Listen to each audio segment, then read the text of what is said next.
सभी दोस्तों का मैं स्वागत करता हूं सिहाल परमारथ में। मैं आपका दोस्त हुसन सिहाल सभी को राधा स्वामी जी। आज परोर में हुजूर जी ने सत्संग फरमाया। बड़ा ही जबरदस्त सत्संग था। आज बाबा जी साथ में बैठे हुए थे और मौसम भी आज बड़ा सुहावना हुआ पड़ा था। हल्की हल्की सी बारिश थी लगी हुई। आज हुजूर जी ने 1 घंटा 5 मिनट के लगभग सत्संग फरमाया और बहुत सारी सत्संग में बातें समझाई। आप जी के साथ इन शॉर्टली शेयर की जाएंगी। तो आप जी, मैं सभी से विनती करूंगा कि सत्संग को आप पूरा सुनकर जाइएगा और अपने सत्संगी भाइयों के साथ इसे ज़रूर शेयर करें, लाइक करें और एक प्यारा सा कमेंट करें। नीचे राधा स्वामी का एक कमेंट ज़रूर लिखें कहाँ कहाँ से देख रहे हैं आप। आज हुजूर जी ने बाणी ली थी स्वामी जी महाराज जी की, धाम अपने चलो भाई पराए देश क्यों रहना। हुजूर जी ने फरमाया कि ये हुजूर स्वामी जी महाराज जी की बाणी है। कल सत्संगकर्ता जी ने गुरु अर्जुन देव जी महाराज जी की एक बात कही थी और हमें बड़ी बाखूबी से समझाई थी कि अलग अलग जो संत महात्मा आते हैं वो हमें एक का ही उपदेश देते हैं। उनका मकसद सिर्फ एक का होता है। कोई भी मजहब, कोई भी धर्म हमें अनेकता में नहीं फंसाता है, हमें एक का ही उपदेश देता है। इसलिए कल गुरु अर्जुन देव जी महाराज जी की बाणी में से भी उपदेश यही दिया गया था, एकता का। क्योंकि संत महात्मा जो भी आते हैं वो ग्रंथ पोथियां रचकर गए हैं और हमें एकता का संदेश देकर गए हैं कि भाई हमने अनेकता में नहीं फंसना है। एकता का संदेश लेकर इन ग्रंथ पोथियों में उनका निचोड़ है और इस निचोड़ को हमने अपनी जिंदगी में लागू करना है। और कहते हैं कि जब तक हम इसके ऊपर अमल नहीं करेंगे, ज्ञान ये हमारे पास ऐसे का ऐसा ही रह जाएगा। इसको हमें यूटिलाइज करना है, इसको हमने अपनी जिंदगी में लागू भी करना है। हमने अपने सच्चे घर की तरफ जाना है। आजकल बच्चों की छुट्टियां हैं और अगर हम ट्रेन में सफ़र करते हैं, बस में सफ़र करते हैं, हम एक दूसरे से पूछते हैं कि भाई आप कहाँ जा रहे हैं, और वो आगे से जवाब देते हैं कि भाई मैं यहाँ पर जा रहा हूँ, मैं वहाँ पर जा रहा हूँ। लेकिन इसका मकसद ये है कि हमारा असली घर जो है, हमने अपने असली घर की तरफ जाना है। ये सब एक मोह माया है जिसमें हम बैठे हुए हैं, जो काम काज कर रहे हैं, ये हमारी एक जिम्मेवारी है। लेकिन हमारा असली मकसद क्या है? हम यहाँ पर छुट्टियां मनाने के लिए आए हुए हैं और हमारा असली मकसद क्या है? उस परमात्मा का घर है। आए जाए सो माया। ये जो शरीर है यह मिट्टी के साथ बना हुआ है, लेकिन जो हमारा असली अस्तित्व है वो हमारा आत्मा के साथ है। अगर एक गाड़ी है, समझने वाली बात है कि एक गाड़ी है, अगर हम उसमें से इंजन निकाल लें तो सिर्फ वो एक टीन का डब्बा रह जाता है। इसी तरह अगर हमारे इस शरीर में से आत्मा को निकाल दिया जाए तो ये सिर्फ एक मिट्टी है और कुछ नहीं। जैसे एक तलवार है, वो म्यान में रहती है।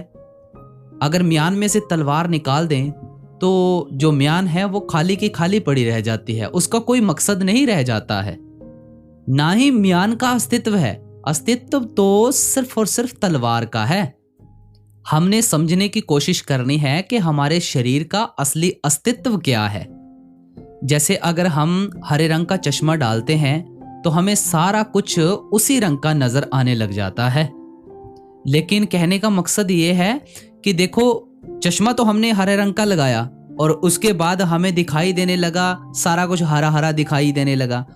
जब हमने चश्मा उतारा, असलियत का फिर ही पता लगा ना कि नहीं, ये हरा नहीं है, ये तो एक नेचर जैसे हम देखते हैं, रियलिटी वैसा है। चश्मे के साथ हमें हरा रंग का दिखाई देने लगा ना। इसलिए भाई, आत्मा हमारी असलियत है, शरीर असलियत नहीं है। जैसे एक राजा है, गरीबों के फटे कपड़े पहनकर गरीबों के बीच में घूमने लग जाए और राजा सोचे कि नहीं, मैं राजा नहीं हूं, मैं गरीब हूं, तो आप खुद सोचो, हम तो शरीर को असल समझकर बैठ गए हैं, लेकिन शरीर भाई असल नहीं है, आत्मा हमारी असल है। कबीर साहिब जी की बाणी में से उदाहरण देते हैं कहे कबीर ए राम की अंश। और एक जगह वाणी में से और मिसाल लेते हुए हमें समझाते हैं, आत्म में राम, राम में आत्म, चिन्हस गुर विचारा, कि आत्मा में परमात्मा है और परमात्मा में आत्मा है, लेकिन इस भेद को जानने वाला कोई कोई विरला ही व्यक्ति समझ पाता है। और जो ये हमारी आत्मा है ये ईश्वर की अंश है। हुजूर जी फरमाते हैं कि पलटू साहिब जी की वाणी है, साहिब साहिब क्या करें साहिब तेरे पास। हम तो परमात्मा के जीते जागते एक मंदिर हैं, लेकिन बात है हमें समझने की, विचार करने की। हम विचार नहीं करते हैं, ना ही समझते हैं।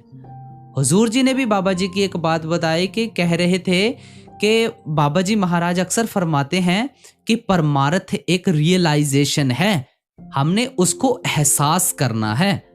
और उन्होंने फिर वाणी की मिसाल लेते हुए समझाया, सो जन निर्मल जिन आप पछाता। और जिन्होंने उस एहसास को कर लिया वो ही असली मकसद को पहचान पाया है। हमने इस इंसानी शरीर को उस परमार्थ की हस्ती के साथ जोड़ रखा है। आप जी फिर वाणी से मिसाल देते हैं, चौथे लोक बसे एक स्वामी। महाराज भी फरमाया करते थे, ये लोक हमारा लोक नहीं है, यहां पर कुछ भी हमारा नहीं है, हमारा असली देश सचखंड है भाई, हमने उसके तरफ की यात्रा करनी है। आप जी ने वाणी में से फिर से मिसाल देते हुए समझाया, एवड ऊंचा होए कोय तिस ऊंचे को जाने सोए।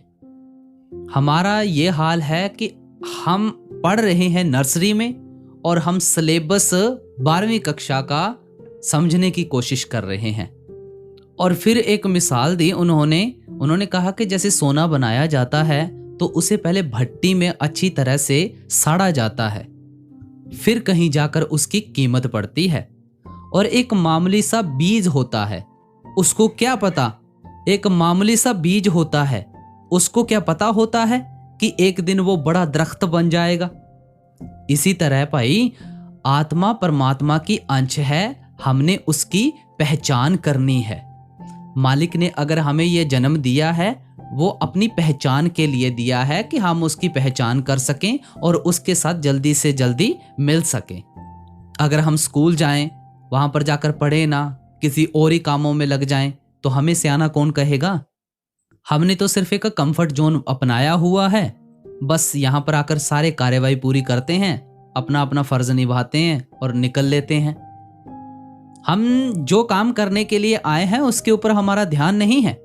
इतनी इतनी दूर से चलकर आते हैं, इतनी इतनी दूर से, कहीं बारिश लगी हुई है कहीं कुछ लगा हो, इतनी इतनी दूर से चलकर आते हैं। और फिर भी अगर हम यहाँ पर आकर कुछ सीखेंगे ही नहीं तो कैसे बात बनने वाली है।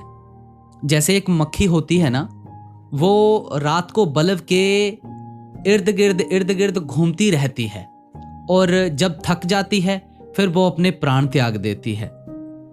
और ऐसा ही कुछ हाल हमारा है, पूरी दुनिया घूमते रहते हैं, बाद में जाकर अंत में हमारे स्वाद छूट जाते हैं। भाई हमने किया क्या, हम करने क्या आए थे और कर क्या रहे हैं। हमें बार बार संत महात्मा इसी बात का उपदेश देते हैं कि भाई समझो हम करने के लिए क्या आए हैं और हम कर क्या रहे हैं। हम जितने भी यहाँ पर घूम रहे हैं बेहोशी की हालत में घूम रहे हैं। मौत हमारा एक दिन दरवाजा खटकाएगी और हमें लेकर चली जाएगी। क्या किया, यहाँ पर कुछ नहीं किया हमने आकर। कई जन्म पहे कीट पतंगा, कई जन्म गज मीन कुरंगा, कई जन्म पंछी सर्प होयो। ये ऐसी कुछ वाणी की मिसाल है, प्रॉपरली याद नहीं है, लेकिन कहने का मकसद ये है कि देखो कभी हम सांप बने, कभी बिच्छू बने, कभी पेड़ बने, कभी कुछ बने, कभी कुछ बने। इन सभी को पार करके हमें इंसानी जामा मिला है और इंसानी जामे में आकर हम घूम घूम कर अपने श्वास त्याग देते हैं। हम कर क्या रहे हैं। मालिक हमें जानवर भी तो बना सकता था, लेकिन उसने इंसान का जामा बख्शा कि ताकि हम उसके साथ मिल सकें। हमारी सुध बुध खोई पड़ी है, और हमें कुछ पता नहीं है। जैसा मक्खी अपने प्राण त्याग देती है बल्ब के इर्द गिर्द घूम घूम कर थक कर, ऐसे ही एक दिन ये पूरा संसार घूम घूम के एक दिन हम अपने श्वास छोड़ देंगे। और दूसरी तरफ हम दौलतों के पीछे भागे पड़े हैं। क्या करते हैं? ये मेरी जायदाद, ये मेरी गाड़ी, ये मेरा पैसा, मेरा मेरा मेरा मेरा करते करते करते करते क्या हासिल किया? दौलत का मकसद क्या था? दौलत का मकसद सिर्फ और सिर्फ ये था कि सिर्फ जरूरत पूरी हो सके, सिर्फ इतना मकसद था। और इसी को मेरा मेरा मेरा मेरा कर करके ना जाने क्या अपने वैर विरोध खड़े कर लिए। मेरी जायदाद, मेरा मकान, मेरा बंगला, मेरा ओहदा। मकसद था कि अगर हम इस जिंदगी में आए हैं, दौलत का सिर्फ इतना ही मकसद था कि हमारी जिंदगी थोड़ी सी आसान हो सके और हमारा गुजारा हो सके, और हम जिस काम के लिए आए हैं वो हमारा मकसद पूरा हो सके। कम दौलत है तो वो थोड़ा सा सुकून देगी, कोई टेंशन नहीं होगी। ज्यादा दौलत होगी और ज्यादा चिंता होगी, कहीं इनकम टैक्स का रेड ना पड़ जाए, कहीं चोर ना चुरा के ले जाए। ना जाने कितनी मुश्किलें झेलनी पड़ती हैं अगर दौलत भी ज्यादा हो हमारे पास तो देखो, ये दौलत ही हमारे दुख का कारण बनी पड़ी है। हम सभी ने अपने दायरे छोटे कर लिए हैं। पहले जमाने में परिवार होते थे बड़े, तो सहन शक्ति ज्यादा होती थी और एकता होती थी। आजकल तो अलग अलग सभी के अलग अलग अकाउंट हैं और सोच भी छोटी हो चुकी है। देंदा दे लैंदे थक पाहे, जुगा जुगंतर खाएं खाएं। फिर हुजूर जी ने समझाया बच्चों के बारे में। आजकल बच्चों को हम कैसे कैसे कंट्रोल कर रहे हैं, ना जाने कौन कौन से तरीके अपनाते हैं। क्योंकि जो कुछ भी सीखते हैं बच्चे माँ बाप से सीखते हैं। अगर हम अपनी करनी अच्छी अपनाएंगे, हम अपनी करनी को सही रखेंगे, बच्चे भी तो वही सीखेंगे ना। अगर हम अपनी करनी को सही नहीं अपनाएंगे, बच्चे हमारे से शिक्षा लेंगे, कल को आउट ऑफ कंट्रोल तो हमारे यहां से ही होंगे ना। जैसी हम उनको आदतें डालेंगे, कहने का मकसद ये है कि जैसी आदतें हमारी होंगी बच्चे भी वैसा ही सीखेंगे। पहले हमने अपनी आदतों को सुधारना है ताकि बच्चे भी हमारे कंट्रोल में रह सकें। फिर आप जी ने फरमाया आगे, आसा पर्वता जिड्डियां मौत तनावा हेठ।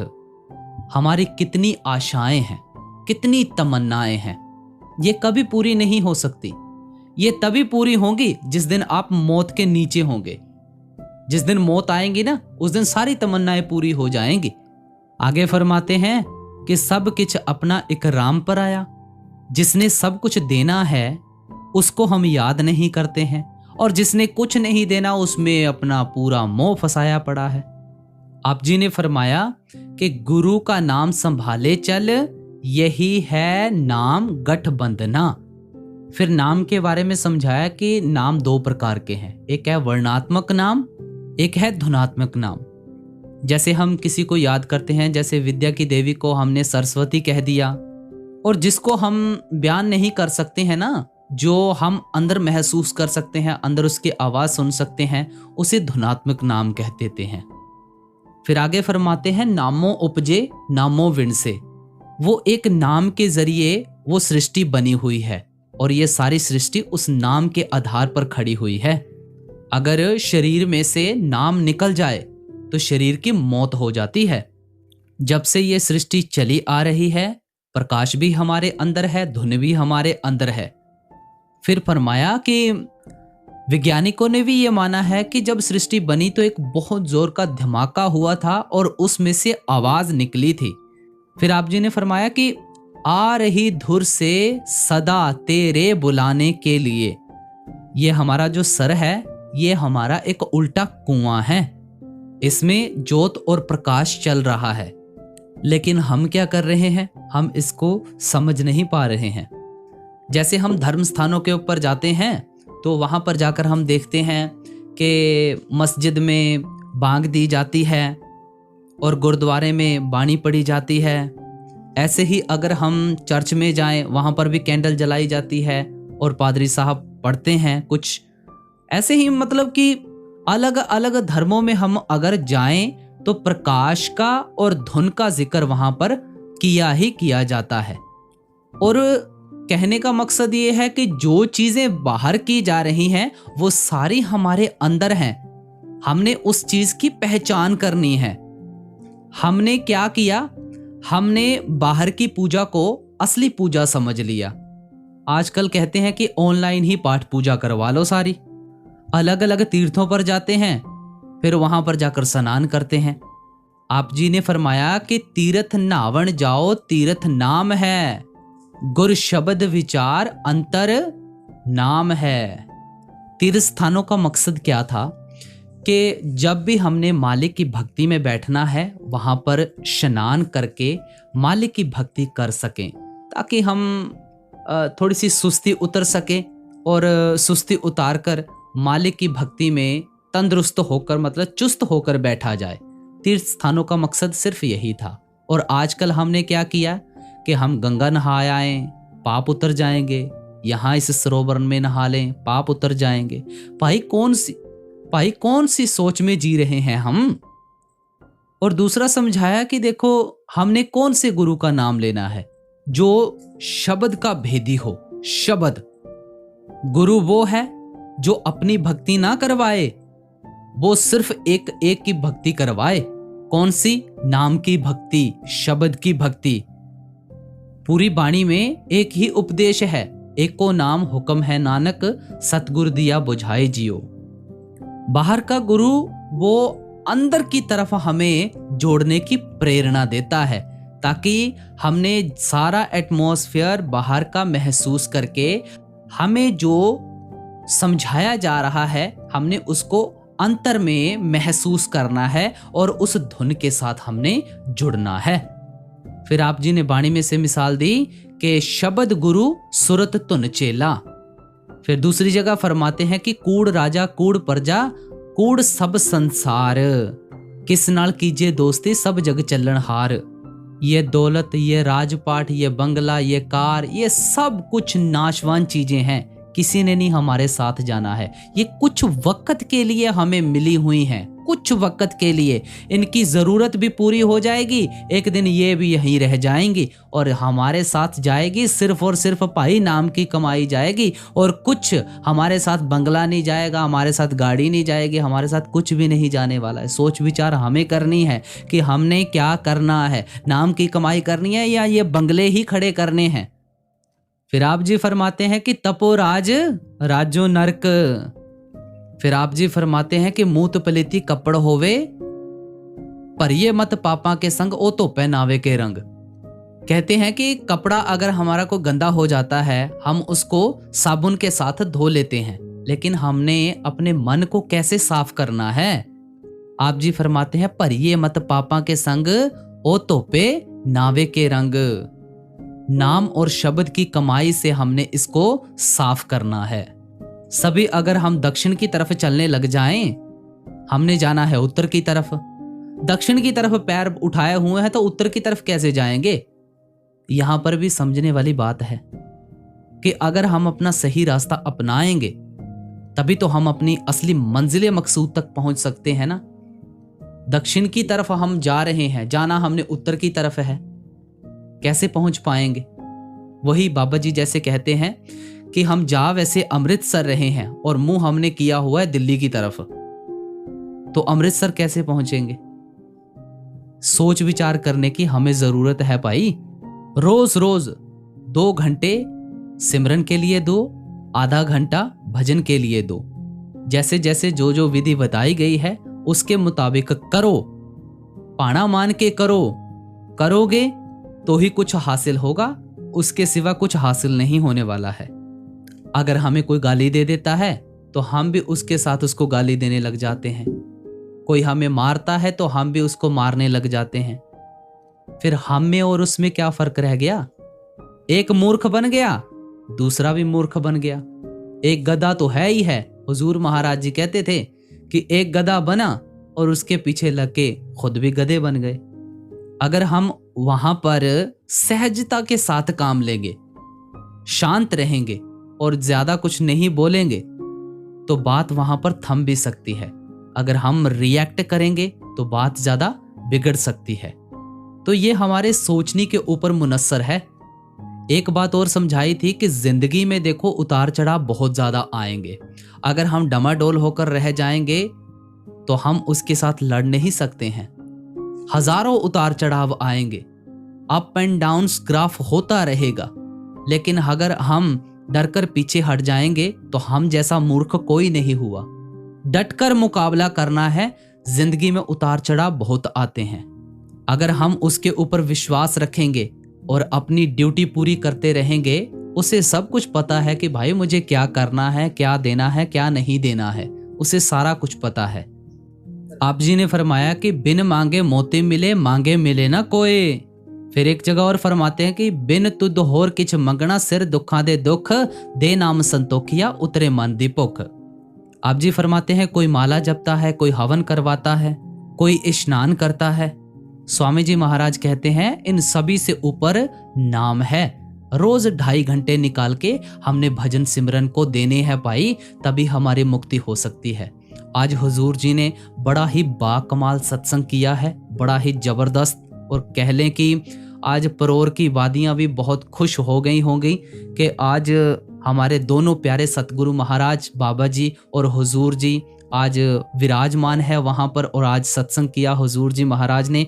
बड़ी संगत ने इस सत्संग को सुनकर और बहुत ज़्यादा निहाल हुई, और बड़ा ज़बरदस्त सत्संग था। और मैं चाहता हूं कि इस सत्संग को आप अपने सत्संगी भाइयों के साथ जल्दी से जल्दी शेयर कर दें, और एक प्यारा सा कमेंट कर दें नीचे राधा स्वामी और कहां से देख रहे हैं आप। जल्दी से लाइक कर दें वीडियो को, और चैनल को कर दें सब्सक्राइब, ऑल नोटिफिकेशन बेल पे कर दें प्रेस।